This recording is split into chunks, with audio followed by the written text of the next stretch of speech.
प्रेम से बोलिए शंकर भगवान की जय। माता गौरी पार्वती की जय। गणपति ललन माँ की जय। सच्चे दरबार की जय। हर हर महादेव। देवों का देव महादेव जी के चरण में प्रणाम करती हूँ, मेरा प्रणाम स्वीकार हो। माता गौरी पार्वती के चरण में प्रणाम करती हूँ, मेरा प्रणाम स्वीकार हो। गणपति ललन माँ के चरण में प्रणाम करती हूँ, मेरा प्रणाम स्वीकार हो। सब गुरु भाई बहना के चरण में प्रणाम करती हूँ, मेरा प्रणाम स्वीकार हो। माता और पिताजी के चरण में प्रणाम करती हूँ, मेरा प्रणाम स्वीकार हो। सब देवी देवताओं के चरण में प्रणाम करती हूँ, सब जीव जंतु के चरण में प्रणाम करती हूँ, मेरा प्रणाम स्वीकार हो। गुरु भाई बहना, मैं कथा सुनाने जा रही हूँ, इस कथा को पूरा सुनिए और रहस्य जानिए। आदि नहीं आदि सुनने में शिव गुरु का अपमान होती है, पूरा सुनने में भगवान दया करते हैं।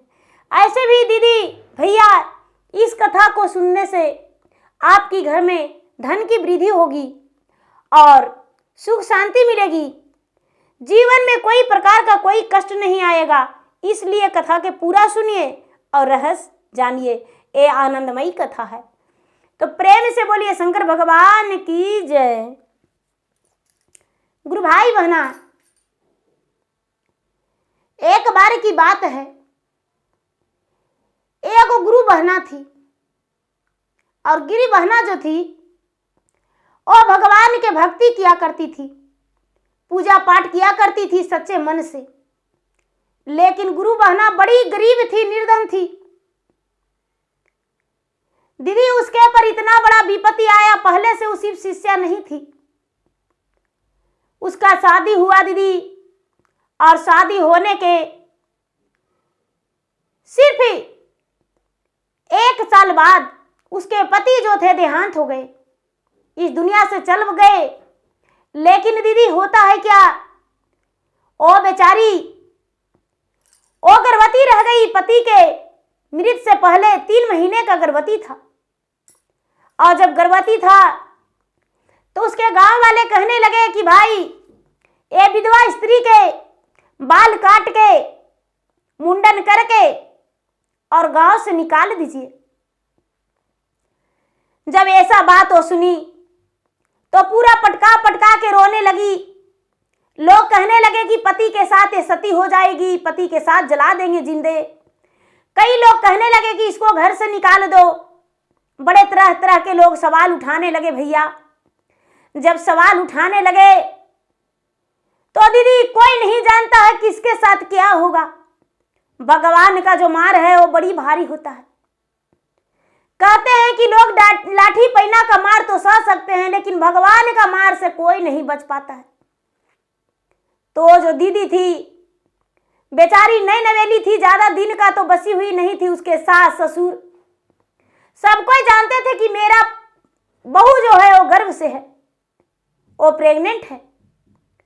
पूरे पंचायत में सब लोगों के पास सामने बोली कि भैया देखिए, मेरा बेटा जो इस दुनिया से चल गया किसी बीमारी के कारण, तो इसमें मेरा बहू का कोई दोष नहीं है। मेरा बहू निर्दोष है, इसलिए मेरे बहू के साथ कोई अन्याय ऐसा नहीं करिए। मेरे बहू जो है ये कोई गलत नहीं है। क्या आपकी बेटी का ऐसे हो जाता तो क्या आप भी ऐसा ही करते? कुछ लोग कहने लगे कि मेरा बेटी को क्यों ऐसा होगा, तो कुछ लोग कहते हैं कि हाँ ये सत्य कह रहे हैं भाई, इसमें इसका बहू का क्या दोष है। और जब 3 महीने का गर्भवती है तो उसे संभाल कर रखना चाहिए। ए भैया ए दीदी, सास ससुर जो थे उसको संभाल कर रखने लगे बहू को। बेटा का क्रिया कर्मठ कर दिए। नैहर का लोग जो थी भौजाई, वो अपना ननद को ले जाने से इनकार कर गई कि ननद का हम सर पे माथा पे बोझ लेकर नहीं रखेंगे। सास ससुर है वो कहती है कि भाई मेरा बेटा का निशानी मेरा बहू के ओद्र में पल रहा है, इसलिए हम बहू को अपने घर से कहीं नहीं जाने देंगे। अब धीरे धीरे समय बीतने लगा। सास जो थी दीदी, वो बेचारी विधवा बहू की सास, वो सिर्फ चर्चा में जुड़ी हुई थी। तो कहती है कि अरे बेटा जो होना था हो गया बेटा, रात दिन रोते रहती हो। और रात दिन रोने से क्या होगा बेटा? कहते हैं लोग अनेक प्रकार के कहानी कि चिंता से चतुराई घटे, दुख से घटे शरीर, और पाप से धन लक्ष्मी घटे, कह गए दास कबीर। बेटी, रात दिन रोने से शरीर गलेगा, मेरा बेटा वापस नहीं आएगा। बेचारी अपना सीने पे पत्थर धर के बहू के आंसू पोंछती थी। क्या करती? उसके अलावा उसके पास और कोई रास्ता नहीं था। अब दीदी, बहू के सहारे सास और सास के सहारे बहू, एक ही बेटा था, बूढ़ा बूढ़ी थे। धीरे धीरे समय बीतने लगा दीदी। बहू का 9वां महीना हो गया। बहू का नाम सुषमा था।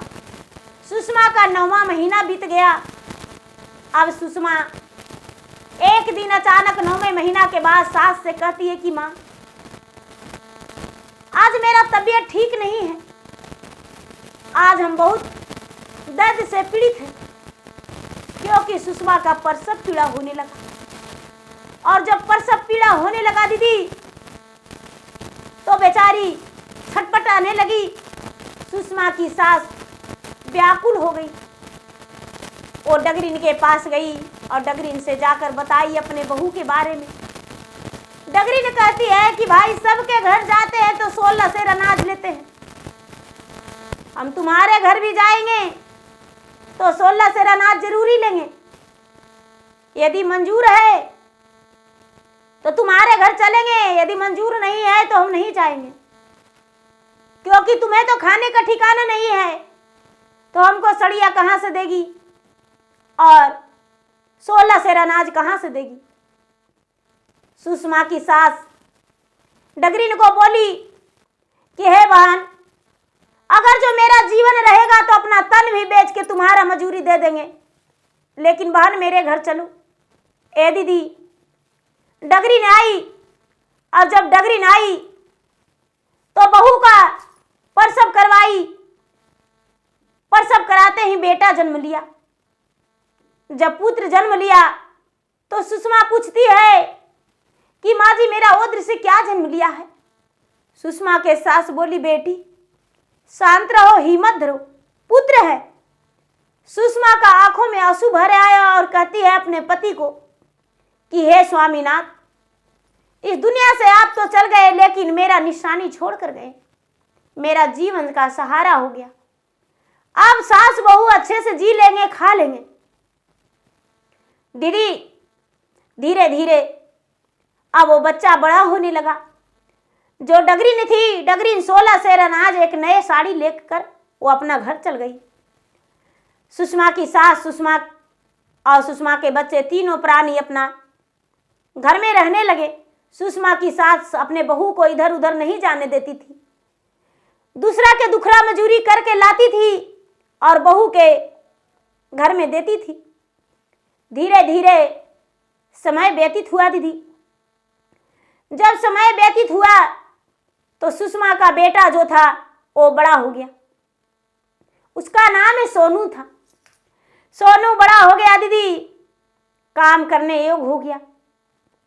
अब सोनू का दादी बूढ़ी हो गई, और जब इतना बूढ़ी हो गई कि वो भगवान के घर के लिए रवाना हो गई, यानी देहांत उसका हो गया। अब माँ बेटा ही रह गए, सोनू और सोनू की माँ सुषमा। दोनों धीरे धीरे अपने समय व्यतीत करने लगे। अब सुषमा कोई काम करती थी और कोई काम करके अपना घर चलाती थी। कोई काम करके घर चलाती थी। सुषमा जो थी चर्चा में नहीं जाती थी, भगवान के पूजा पाठ करती थी, किसी के साथ नहीं बैठती थी, किसी के पास नहीं बैठती थी, कोई कहानी भजन कुछ नहीं करती थी, सिर्फ भगवान के मन में बसा के रखती थी। एक दिन का बात है कि सोनू अपने माँ से कहता है कि माँ, नमक रोटी हम नहीं खाएंगे माँ, मेरा मन नहीं करता है। माँ, क्या तुम्हारे पास पैसा नहीं है? सोनू भी भगवान के भक्त था। क्या तुम्हारे पास पैसा नहीं है माँ, कुछ पैसा दे दो ना माँ, हम उस पैसे से कुछ साग सब्जी लेकर आएंगे माँ, और साग सब्जी लाकर रखेंगे बनाना माँ। माँ तू पैसा लाती हो कमा कर माँ, थोड़ा हम भी लाते हैं लेकिन घर में खर्च हो जाता है, सब्जी जल्दी नहीं बनाती हो।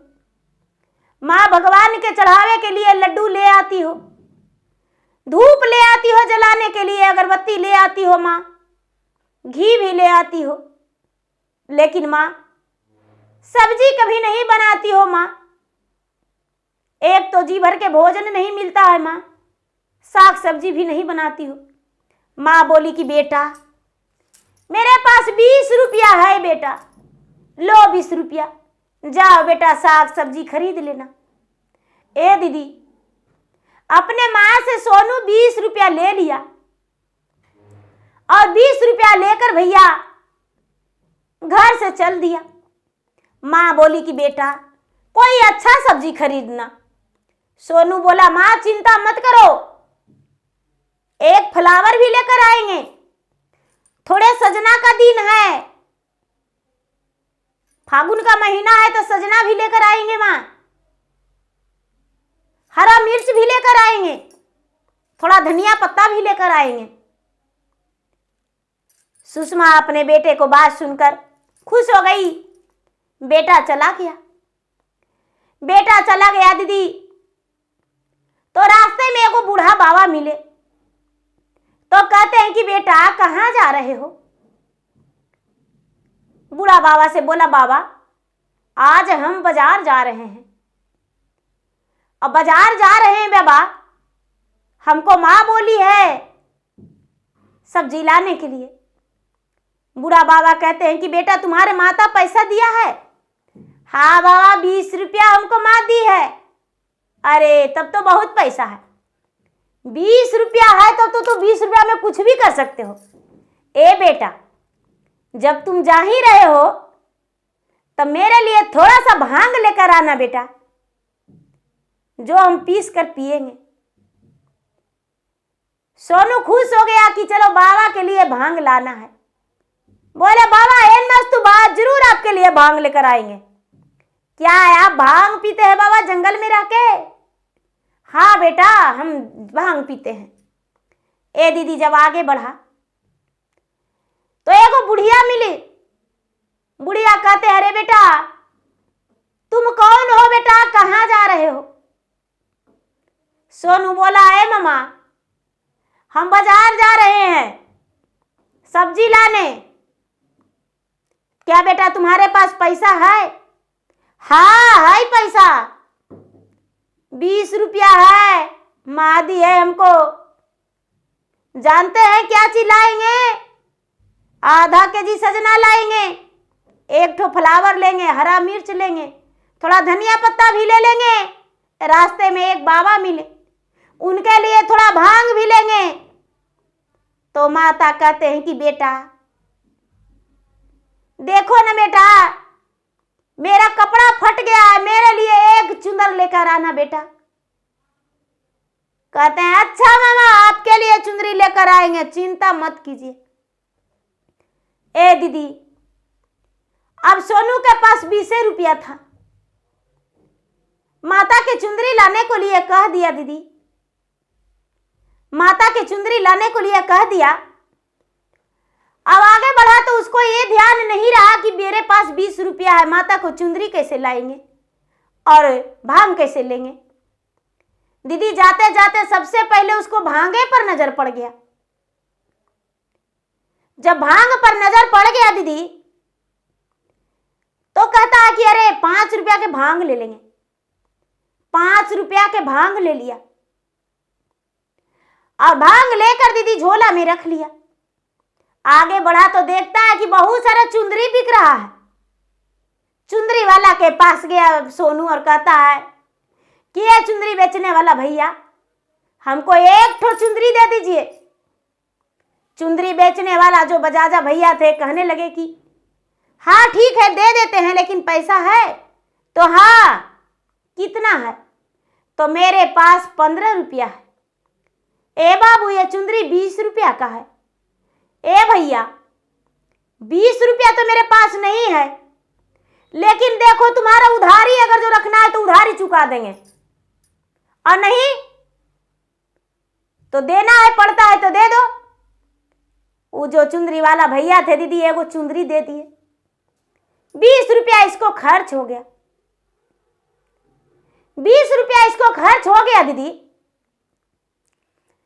अब सोचता है कि अरे पैकेट में था 20 रुपया तो खर्चा हो गया, चलो झोला में चुंदरी रख लेते हैं। तो झोला में जब चुंदरी रखने लगा दीदी तो देखता है कि कुछ पैसा है झोला में। झोला में हाथ डाला तो देखता है 20 का नोट एक ठो और है। सोचता है कि अरे एक ठो क्यों ना फ्लावर ले लें। जब फ्लावर लेने गया दीदी तो वहां पर माली फूल के हार रखा हुआ था। कहता अरे रे रे रे चुंदरी तो ली है, फूल के हार ले लेंगे, बूढ़ी माता को पहनाएंगे, बड़ा मजा आएगा। मजाक करेंगे, उनको बोलेंगे कि माँ जी दादी माँ आपके लिए फूल के हार लेकर आए हैं। अब उनके लिए एगो फूल का हार ले लिया दीदी। अब सोचता है कि अरे सब्जियां तो लिए है ये रही, झोला में फूल के हार रखता है तो 20 के नोट एक ठो और दिख रहा है उसको। एक ठो और 20 का नोट देखता है दीदी तो 20 रुपया निकालता है। कहता अरे अरे आप सब्जी ले लेंगे। आगे गया दीदी तो पचमेवा बिक रहा है। कहता है कि हाँ बूढ़ी माता के लिए हम पचमेवा भी ले लेंगे। पचमेवा ले लिया। आप सोचता है कि सब्जियां लगी तो पैसे नहीं है, झोला में रखा तो देखता है 20 का नोट एक ठो और है। अरे एक ठो 20 का नोट और है, लेकिन माँ हमको 20 रुपया दिया था। अरे वो माँ गलती से रख दी होगी, हमको से नहीं बताई। 20 का नोट एक और है, माता के लिए मुलायम मुलायम एकदम मिठाई ले लेंगे बढ़िया बढ़िया। पार्वती के लिए खूब सुंदर मिठाई रसमलाई ले लिया, झोला में रख लिया। झोला में रख लिया दीदी। अब कहता अरे 20 रुपया 20 का नोट और है। एक 20 का नोट और उसको मिला दीदी।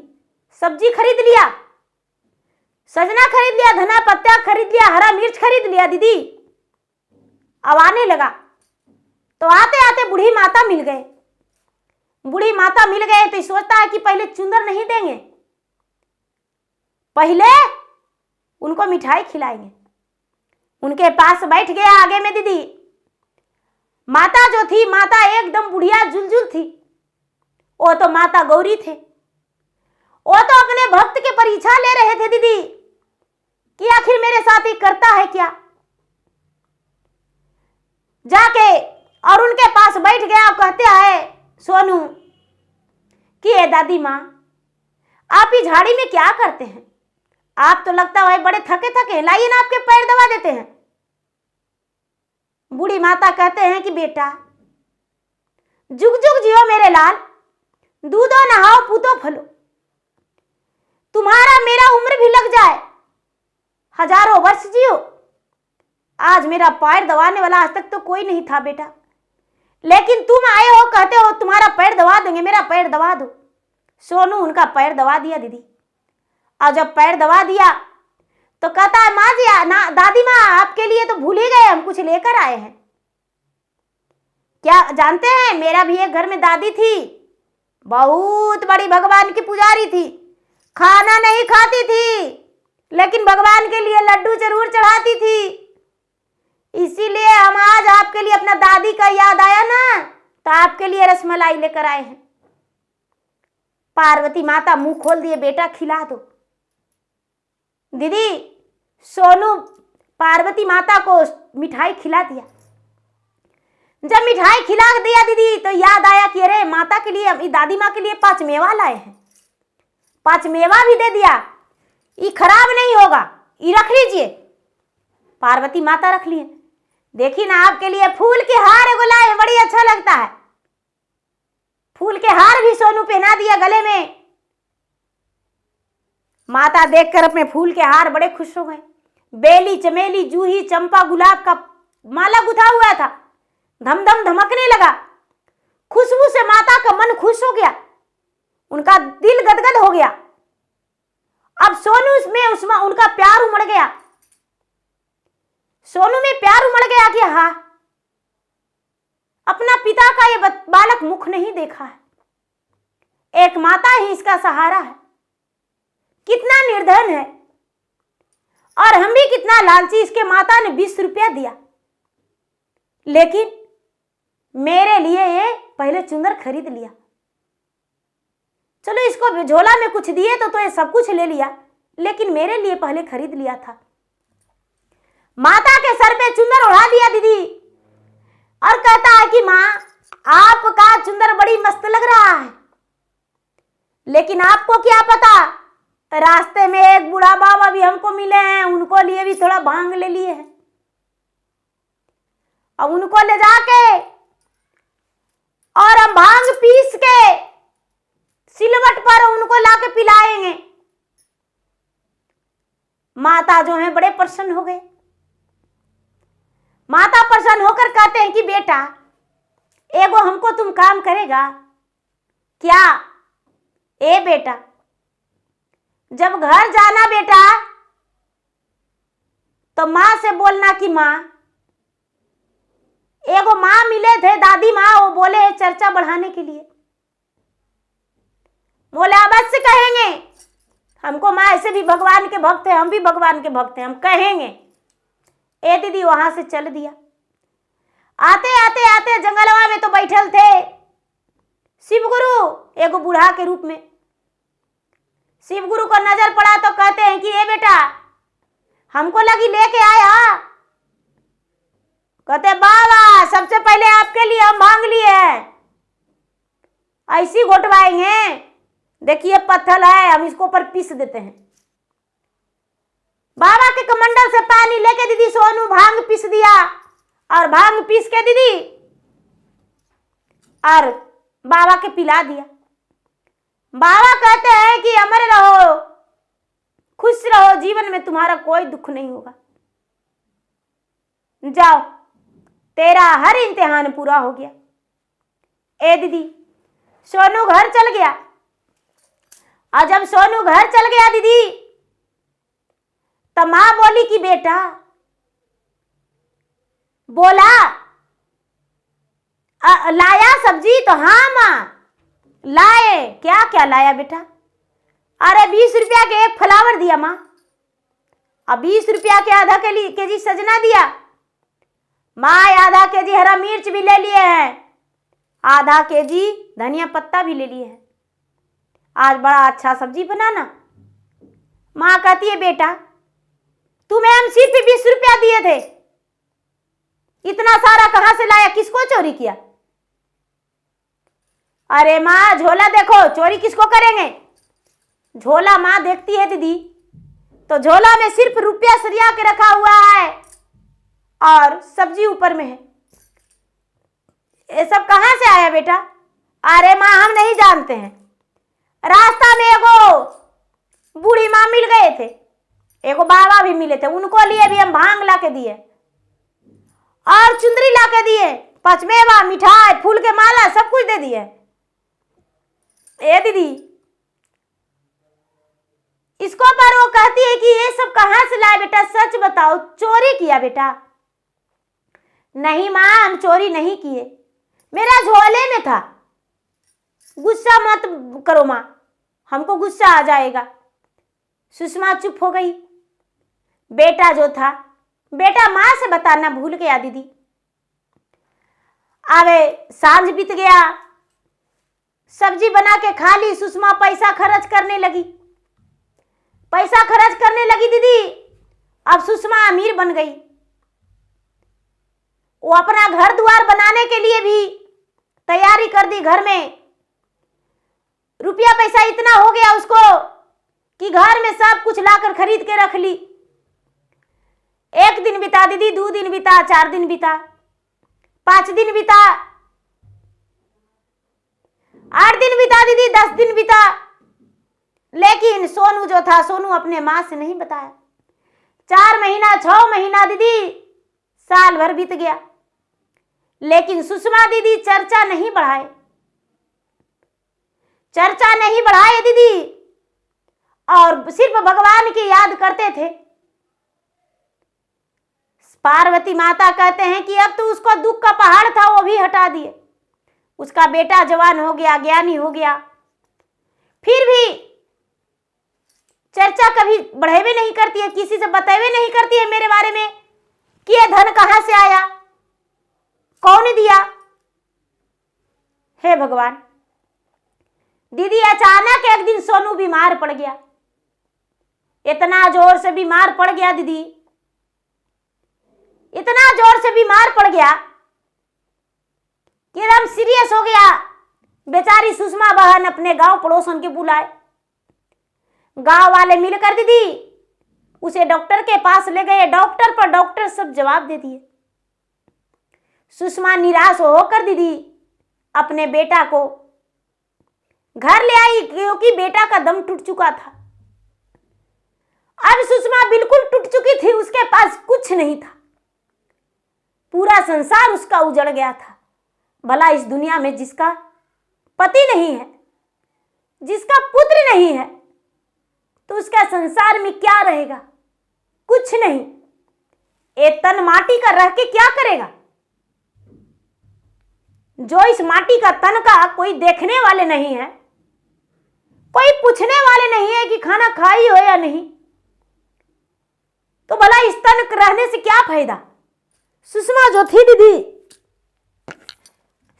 सुषमा जो थी पूरा छटपटा के रोने लगी, तड़प तड़प के रोने लगी।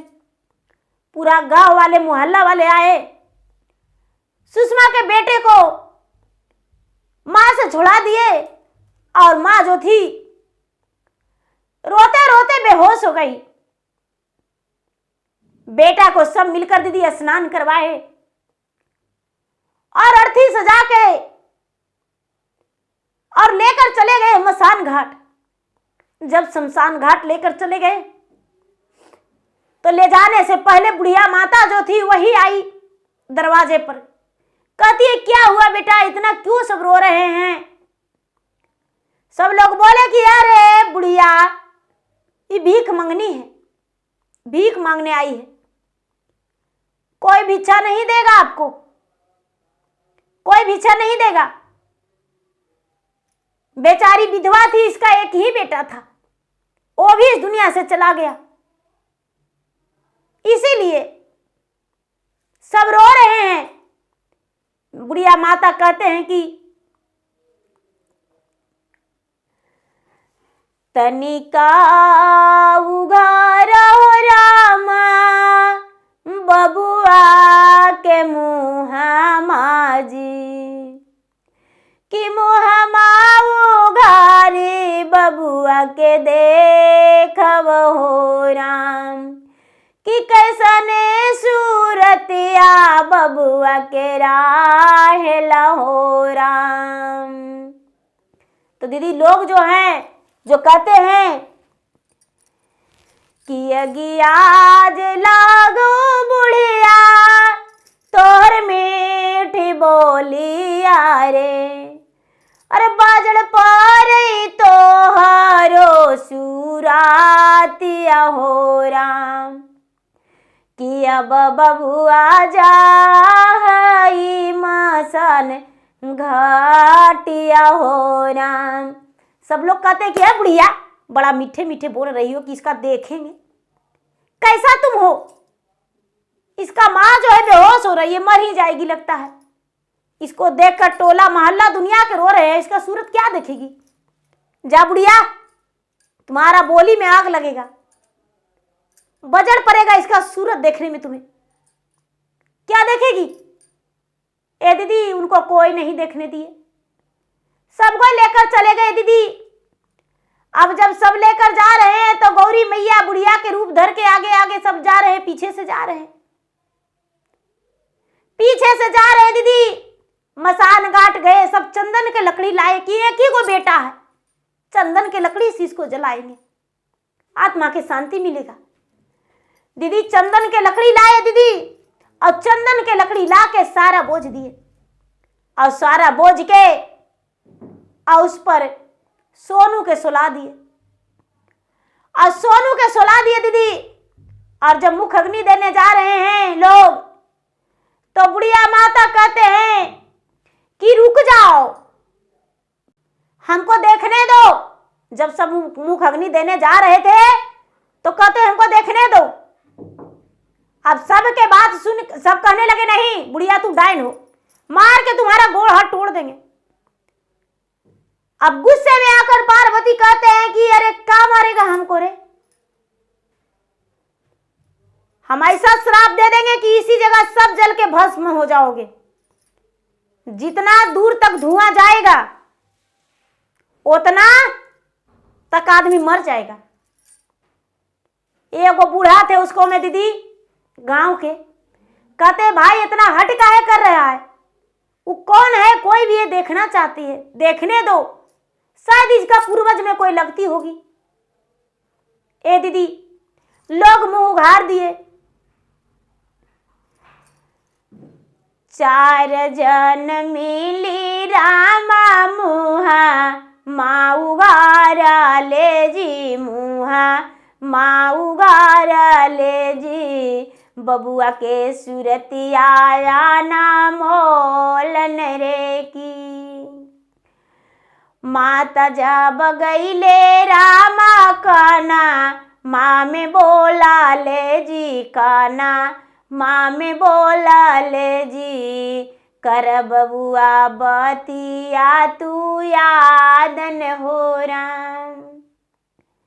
तो हर रोज कहली बबुआ के गोन बाती आजी की, गोन बाती आजी, कहे बबुआ गेला तू भूलाई हो राम।